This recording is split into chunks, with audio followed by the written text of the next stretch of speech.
I am back with our chapter 2, that is Principles of Management. Principles of Management.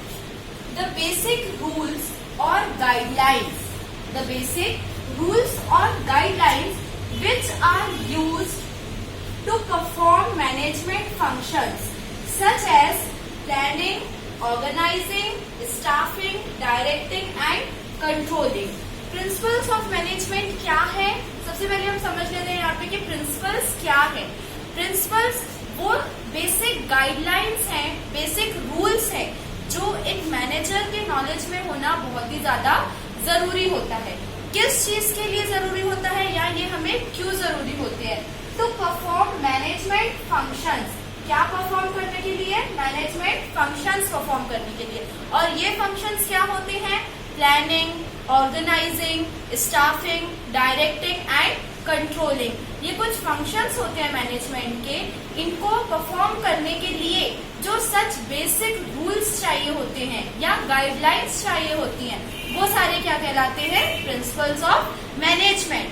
जैसे एक teacher को particular subject का knowledge होना बहुत ही ज्यादा जरूरी होता है, तभी वो आपको टीच कर सकता है. डॉक्टर को स्टेथोस्कोप और उनके इंस्ट्रूमेंट्स का नॉलेज होना very important.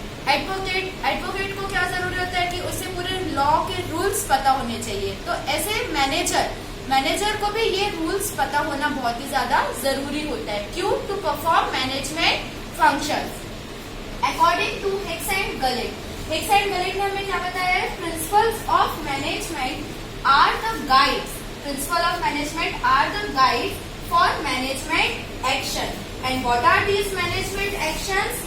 These planning, organising, staffing, directing and controlling. Next we will see it. ये जो प्रिंसिपल्स होते हैं इनका नेचर क्या होता है? First, these are flexible in nature.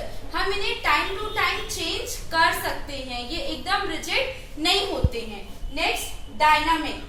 These are dynamic means ki changeable in nature. Just because these are flexible in nature, so we can change it according to our time and according to our need. Next, uncertain.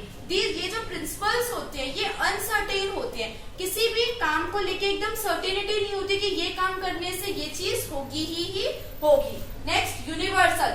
These principles are acceptable all over the world. Universal है, हर जगह ये acceptable होते हैं. Next, different from rules. ये जो कुछ natures होते हैं ये हमारे रूल्स से डिफरेंट होते हैं. बिकॉज रूल्स क्या होते हैं? बहुत रिजिड होते हैं. और प्रिंसिपल्स क्या होते हैं? थोड़ा सा फ्लेक्सिबल इन नेचर होते हैं. These are not rigid just like rules. Principles of management की कुछ थ्योरीज. वैसे ये बहुत सारे ऑथर्स ने थ्योरीज दी हुई है, बट हमारे कोर्स में मेनली दो ऑथर्स की है. The first is Henry Fayol and the second is F W. Taylor. Who was Henry Fayol? Henry Fayol known as father of management, born in 1841 at France. इनको क्या बोला जाता है? Father of management.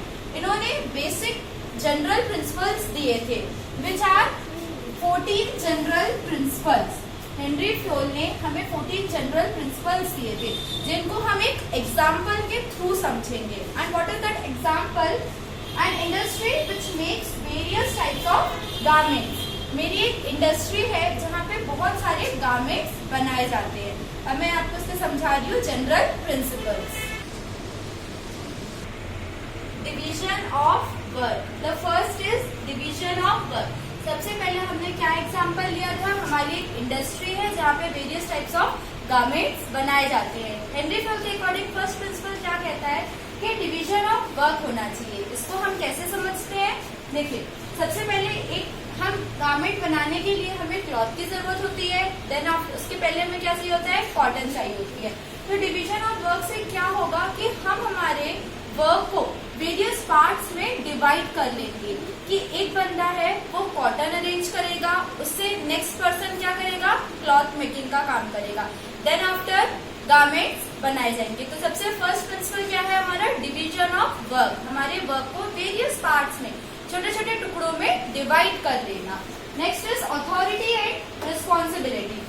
अब हमने पार्ट्स में तो डिवाइड कर लिया हमारे वर्क को, बट क्या हम किसी को भी कोई सा भी काम दे सकते हैं?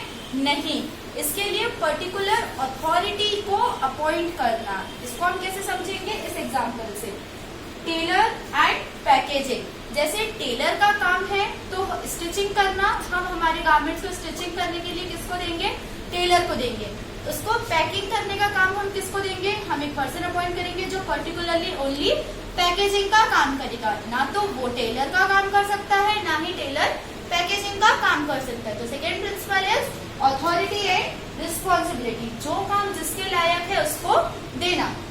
थर्ड इज डिसिप्लिन, डिसिप्लिन होना चाहिए हमारे काम में। क्या डिसिप्लिन होना चाहिए, हमारा जो वर्कर है उसके अंदर सिंसियरिटी अबाउट द वर्क होनी चाहिए। अगर आप भी मेरी वीडियोस को समझ रहे हैं, मेरे लेक्चर्स ले रहे हैं, तो आपके अंदर डिसिप्लिन होना चाहिए। आप उसको एक मन से बैठ के देख रहे हैं, तो ऐसे हमारे वर्क में भी क्या होना चाहिए, डिसिप्लिन होना चाहिए, according to third principle of Henry Fayol. The fourth principle is unity of command. Unity of command means की एक जो बॉस होता है वो अपने सबऑर्डिनेट्स को जो भी कमांड दे रहा है, जो भी काम करने के लिए कह रहा है, वो सबऑर्डिनेट में लेने की एक ताकत होनी चाहिए। उसको ऑपोजिट, उसको आर्ग्यू करना नहीं चाहिए। तो यूनिटी ऑफ कमांड होनी चाहिए कि जो बॉस दे रहा है जिस तरीके से दे रहा है वही सेम चीज सबऑर्डिनेट उसको गेन कर सके।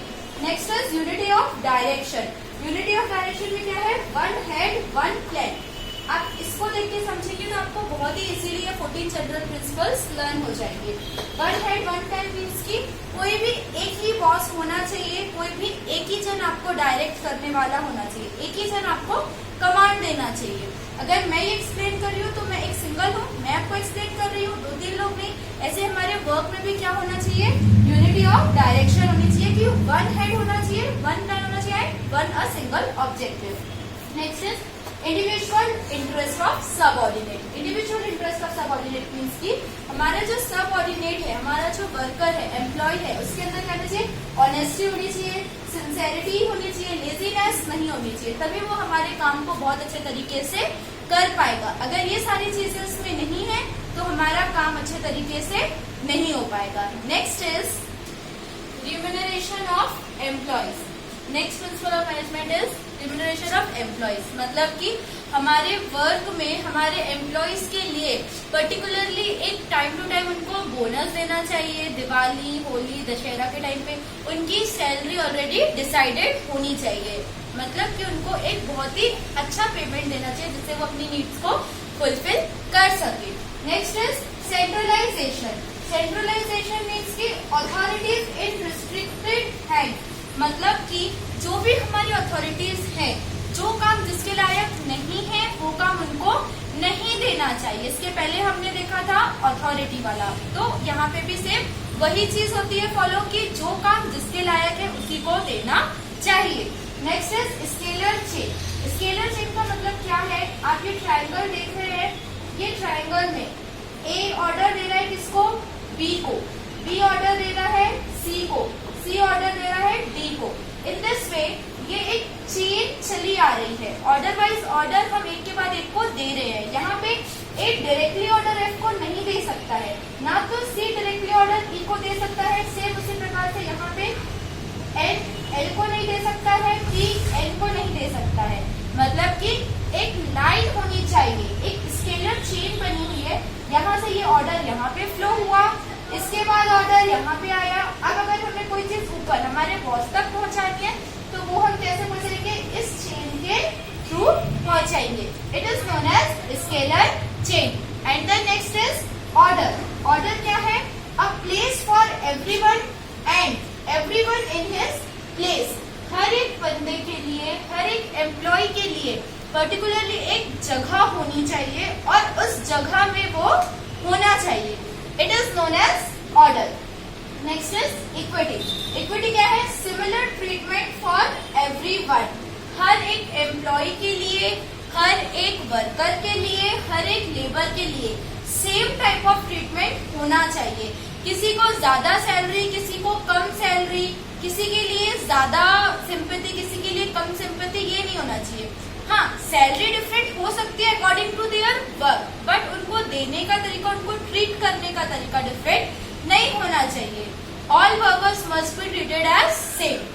Next is stability of personnel. Stability of personnel का मतलब क्या है, उनके जॉब का ट्रस्ट होना, trust for job that is no shiftment. हमारे वर्कर्स को, हमारे एम्प्लॉयज को हमारे जॉब में एक ट्रस्ट होना चाहिए, उनके अंदर ये एक मोटिवेशन आएगा कि नहीं, हमारा बॉस हमें हमारे वर्क से नहीं निकालेगा, तो ही वो आपके यहाँ पे काम करेंगे। उनको एक आपको ट्रस्ट दिला के रखना है, आपको टाइम टू टाइम उनको शिफ्ट नहीं करना है कि बार बार आप उनको यहाँ काम से निकाल के वहां लगा रहे, वहां से निकाल के वहां, ये चीज नहीं होनी चाहिए। ऐसे में वर्कर्स के अंदर जो काम करने के लिए मोटिवेशन है वो नहीं आता है। Next is initiative. Next is initiative. Initiative का मीन्स क्या है? ईगरनेस टू वर्क, मतलब कि हमारे लेबर्स, हमारे एम्प्लॉयज को इतना अच्छा ट्रीटमेंट दिया जाना चाहिए कि वो खुद से जो काम उन्हें नहीं भी बोला गया है वो काम करने के लिए ईगरनेस होनी चाहिए उनके अंदर, वो रेडी होना चाहिए, खुद से बिना बोले वो काम में इंटरेस्ट ले। ये क्या है? 13th general principle of Henry Fayol, that is initiative. And the last which is 14th principle, esprit de corps. Esprit de corps का मीन्स क्या है? Spirit of loyalty. हमारे एम्प्लॉयज, हमारे वर्कर्स के अंदर एक लॉयल्टी होनी चाहिए, काम को लेके ईमानदारी होनी चाहिए। अभी हमने देखा था हेनरी फ्योल के जनरल प्रिंसिपल, अब हम देखेंगे who was F W. Taylor. So F W. Taylor who was known as father of scientific management. Henry Fayol ने हमें जो प्रिंसिपल दिए थे they were the basic general principles, और जो एफ.डब्ल्यू. टेलर थे वो किस चीज में विश्वास रखते थे? साइंटिफिक मैनेजमेंट में। So he is known as scientific father of scientific management. Scientific management is the art of knowing exactly what to do and seeing that it in the best and cheapest way. Scientific management में F.W. Taylor का कहना क्या था कि हमें exactly ये देखना है कि क्या काम करना है, what to do, and उसके बाद वो काम वैसे का वैसा हो रहा है कि नहीं हो रहा है, उसको देखना in the cheapest way. अब हम देखेंगे एफ.डब्ल्यू. टेलर के elements. Next is elements of scientific management. क्या क्या एलिमेंट्स थे साइंटिफिक मैनेजमेंट का? सबसे फर्स्ट, सेट ऑफ रूल्स। कुछ पर्टिकुलर रूल्स रेगुलेशंस होने चाहिए हमारे मैनेजमेंट को रन आउट करने के लिए। Second is surveys and research. जो भी कुछ हम काम कर रहे हैं उन पे time to time different time period में सर्वे एंड रिसर्च होना चाहिए। Third is proper training. हम जो भी सर्विस एंड रिसर्च कर रहे हैं उसमें जो भी हमारी कमी लोगों को दिखती है या हमारे मैनेजर को दिखती है हमारी कमी, उस पर हमारे एम्प्लॉयज, हमारे वर्कर्स को प्रॉपर ट्रेनिंग देना। Next is scientific analysis. जो भी साइंस के रूल्स, थ्योरीज, प्रिंसिपल्स हैं उन पे रिसर्च करना, उनको एनालाइज करना, वेदर दे आर करेक्ट और whether they are fit in our topic और not. And the last is responsibilities. हमारी कुछ रिस्पॉन्सिबिलिटीज होती है हमारे वर्क को लेके, वो पर्टिकुलर मैन को देना। These were the elements of scientific management. Part 2 में हम चैप्टर 2 के आगे कंटिन्यू करेंगे। हेनरी फ्योल और एफ.डब्ल्यू. टेलर के डिफरेंसेस देखेंगे, उनकी सिमिलैरिटीज देखेंगे। Thank you for watching my videos.